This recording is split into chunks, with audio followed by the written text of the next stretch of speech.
25. Free energy, 9/11 and weather control. Ongoing cover-up, muddle-up, and censorship of evidence.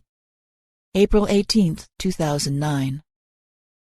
With the publication of new articles and papers about a new study of the, quote, evidence of thermite being used in the destruction of the WTC, the cover-up and muddle-up of the truth has again been enhanced. For example, a new article by Dr. John Moffat on Op-Ed News criticizes the new thermite study in some detail. In this article, Moffat mentions Dr. Wood's research, but in common with many, many other Internet posters, makes a significantly misrepresentative statement, thus: still others, like Dr. Judy Wood, believe that the U.S. used directed energy weapons to destabilize the molecular structure of the buildings, thus causing them to collapse into atomic dust. This is false. Dr. Judy Wood states that NIST's contractors committed fraud in producing the WTC reports. They exhibited willful blindness in not examining all the evidence. For example, they had a predetermined conclusion and fitted their computer models to that. Dr. Wood does not accuse the U.S. government or military or anyone else of using directed energy weapons, although someone definitely did, but it is certainly not at all clear who it was. Also, Dr. Wood mentions molecular dissociation, not atomic dust. So again, we have a muddle-up by Moffat. It can be noted here that Dr. John Moffat, who was an Op-Ed News editor, in July of 2008, censored a press release I wanted to post on Op-Ed News, as an article rather than a diary entry, about the presence and relevance of Hurricane Erin on 9/11. Moffat would not allow a press release about the Hurricane Erin study, see Chapter 15, to be posted as an article on Op-Ed News. Any guesses as to why? On the thread of John Moffat's article, we have the usual crowd of posters, some of whom have made thousands of comments, who are unable to mention 9/11, Hurricane Erin, the Hutchison effect, and the word evidence without getting some basic statement wrong, muddling something up, or just being rude and disparaging. Some of them say things like, "I'll never know what happened on 9/11. However, you can find evidence thanks to Dr. Wood, and you can begin to get a pretty good idea of what happened at the WTC, if you cannot get such a good idea of who did it. In Moffat's Thermite Review article above, another poster, Patrick Lafferty, seems to have come a long way in 3 months. He has gone from mentioning controlled demolition to mentioning directed energy weapons, but again makes no meaningful reference to Hurricane Erin and the Hutchison effect, in common with Alfred Weber, Sophia Smallstorm, Jim Fetzer, and almost everyone else. Perhaps commentary in 1 or 2 articles could be relevant to what is going on here. I therefore posted a response in which I asked people to consider issues raised in A World of Abundance or A World of Scarcity, A Call to Awareness, A Time to Choose. Peer review and smear review. Articles like Moffat's and his previous actions seem to emphasize there is an ongoing effort to cover up the weaponization of free energy technology, as I alluded to above.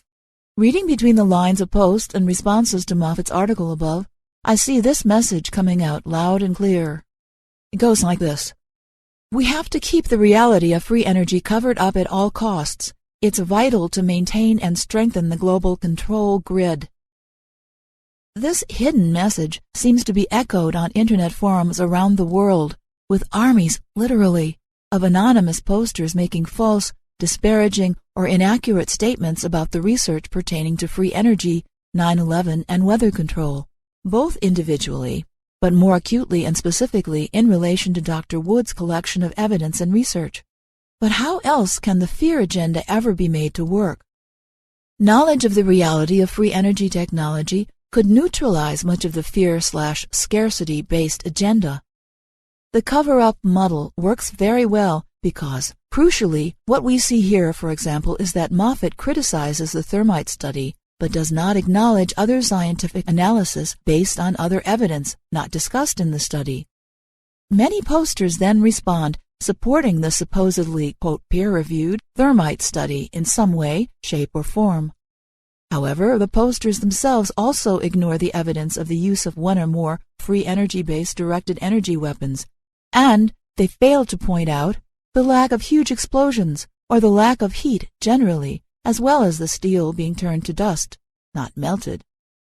The ongoing and repeated pattern is that no posters are able to mention Hutchison effect, Hurricane Aaron, 9/11, and free energy in the same post without making rude or disparaging remarks. As can be seen in response to a post I made on the article above, William Whitten used the word mud in the title and body of his post. He proved my point yet again. So I can only offer this advice. Keep looking at the evidence, not the rhetoric and rudeness, or solely at the, quote, peer review process, which rapidly becomes a smear review process when certain evidence and websites are mentioned. Trying to run things into a ditch. This implies that if true information is heading toward exposure, like a freight train, those who want the information suppressed must get control of this freight train so they can run it into the ditch. Thermite was carefully used to divert people, unknowingly, into the ditch, who were beginning to ask questions about the unexplained anomalies on 9/11. Once on the thermite bandwagon, headed down a dead-end street, they're no longer a problem. It is those who won't be herded onto that bandwagon that become the next problem. They, too, must be rounded up and somehow diverted from where they were headed before the truth comes out. One common diversion is to distort the message, example, space beams and ray beams from outer space, to deter people from considering energy weapons. When that no longer works, there's a struggle for control of that freight train. Is this where we are?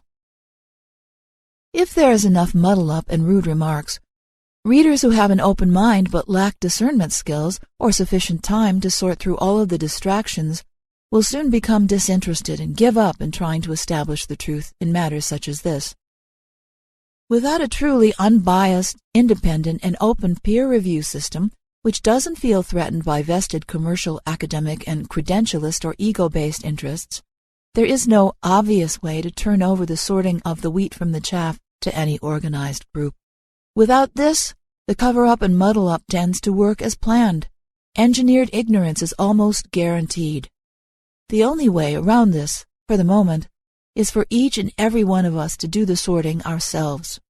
Clearly, there's a lot riding on this issue, perhaps as much as the very survival of this planet and all life on it.